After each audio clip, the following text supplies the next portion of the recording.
বাড়িতে মা বোনরা জোহরের সালাত আদায় করতে পারবেন কিনা।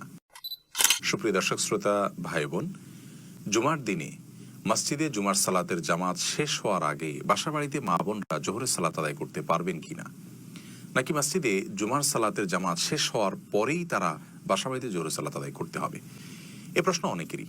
এর উত্তরে আমরা বলতে চাই, সূরা আবু দাউদে বর্ণিত হয়েছে, রাসূল করিম সাল্লাল্লাহু আলাইহি ওয়াসাল্লাম ইরশাদ করেছেন যে প্রত্যেক মুসলিমের উপর আবশ্যক হলো জুমার দিনে জামাতের সাথে জুমার সালাত আদায় করা। তবে 4 শ্রেণীর মানুষ আছেন যাদের প্রতি এটি আবশ্যক নয়। তারা হলেন কৃতদাস দাসী এবং নারী, শিশু ও অসুস্থ মানুষ।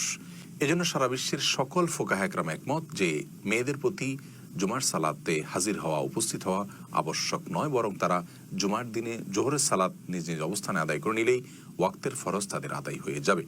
যেহেতু তাদেরকে জোহরের সালাত আদায় করতে হবে, অতএব তারা লক্ষ্য করবেন যে জোহরের সালাতের ওয়াক্তের ভেতরে সালাতটা হচ্ছে কিনা। আর জোহরের সালাতের ওয়াক্ত হলো সূর্য